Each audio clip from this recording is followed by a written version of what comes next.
Hi, everybody. As always, welcome. And as always, thank you for being here and thank you for your support. Usually, I start the video with some personal gaffe or news, which I know irritates some people, but you know what? This is my channel, and I and about 100 others talk about the same subject every day. So I would guess it is okay to do a 60-second intro to say, "Hi, this is me, Bookworm."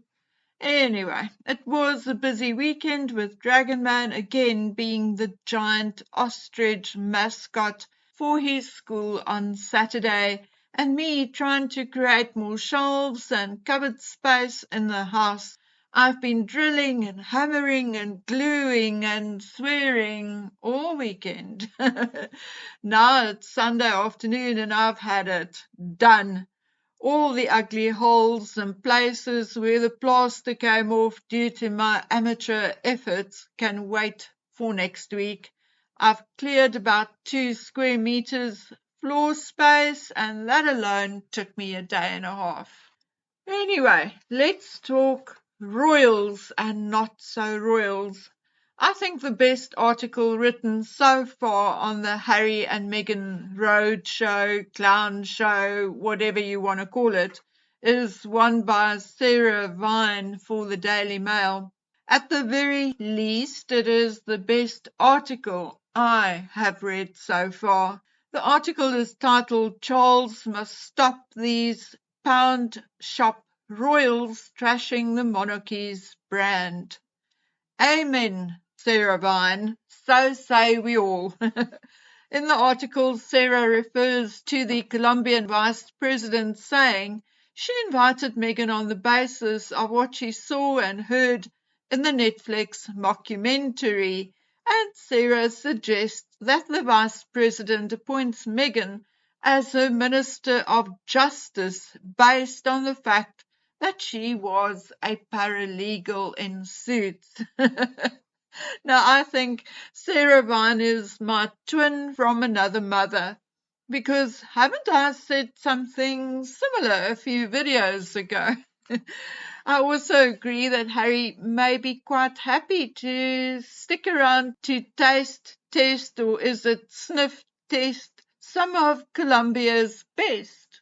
I don't know, maybe. Anyway, the point is, or shall I say the more serious aspect of this supposed not so royal tour, is that no matter how much the Colombian government tries to pretend that it is paradise, the fact remains that the country is still plagued by civil unrest, drug trafficking, kidnappings, and murders, and where the age of consent is a mere 14 years old. So this makes it the second country in a short period which Harry and Meghan have graced with their holier-than-thou presence, the second country where human rights, women's rights, and the rights of children are not exactly top priority, regardless of what is said in speeches in front of the cameras. So, the media did not hesitate to blast other royals for accepting the hospitality of some less than stellar characters. I mean, we have spoken about it often. Things like Charles flying on Army Hammer's grandfather's jet, who just happened to be a spy, his liaisons with the likes of Klaus Schwab. We spoke about Andrew and his fun, fully paid for flights to Dubai and the Arab Emirates. So why is the media not questioning why Harry and Meghan are specifically invited to these, shall we say, slightly more corrupt countries, and why they are actually accepting the invitations if what they say is true and they truly are advocating for human rights, women's rights, the rights of children, are against online abuse and every other bandwagon they rode the past few years, then why don't they take a stand and say, sorry, I can't visit your country while this is going on. No, it appears they will accept any invitation anywhere because it is not about the causes they supposedly support, but about being in the spotlight, being in the headlines. Yes, it is all about them. Like Sarah Vine so eloquently said, it is almost like they are full-time working royals, only without the responsibility and the boring bits. But yes, maybe they are nothing more than useful idiots for these politicians trying to raise their profiles. But the question is, do Harry and Meghan actually care? No, it is one hand washes the other.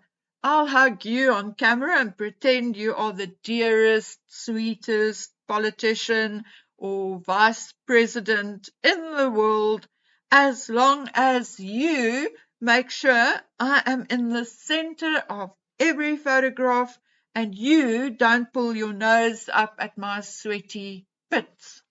Meanwhile, while the great unwashed, the masses, the public are talking about Meghan's ugly yet expensive wardrobe, her wigs and her shoes, the couple is still on the royal website, still titled Prince and Princess, Duke and Duchess, Baron and Baroness, and Earl and Countess. And Harry is still fifth in the line of succession and still a Councillor of State. Yes, I mean, you guys can argue. He may not be called on to act as Councillor of State due to his location, but his father did not remove him. He didn't have the balls. Anyway, moving on. Now, I know you are a clever bunch of people, but for those in the back row, let me explain it this way.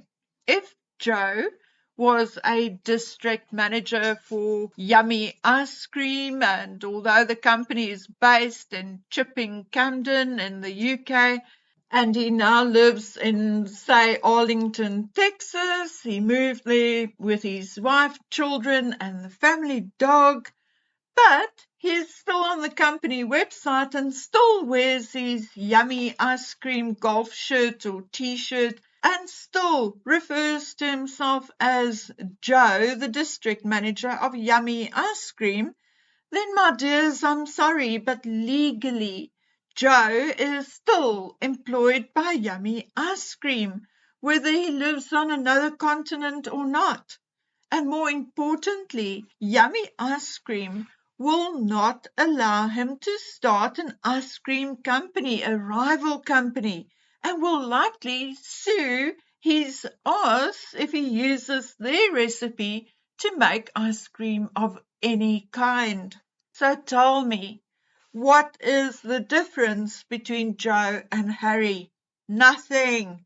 Harry buggered off to America with his wife, child, and family dog, but he is still on the firm's website, still uses the firm's titles, and still uses their recipe for his faux royal tours. Now, how on earth can the monarchy, Parliament, and Britain as a whole still tolerate this?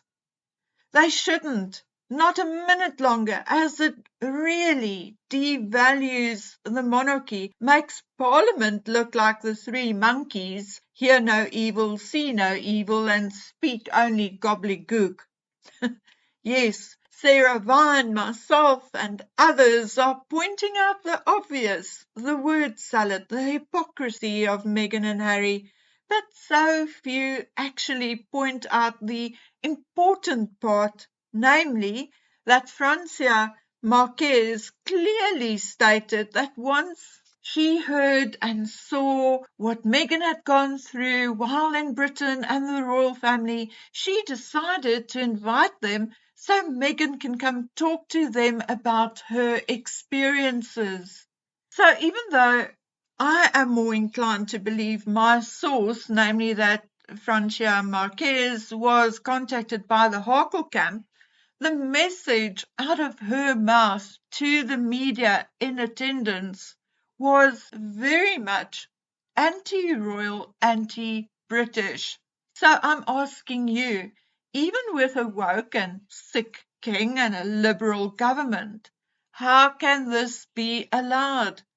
And I mean, allowed under the auspices of the royal family and the monarchy for as long as Harry bears those titles and he is in the line of succession and on the website he is still operating under the auspices of the royal family and the monarchy.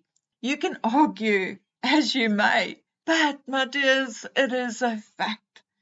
Quoting Sarah Vine again, surely King Charles cannot tolerate the shameless exploitation of the British monarchy, no matter how much he loves his son.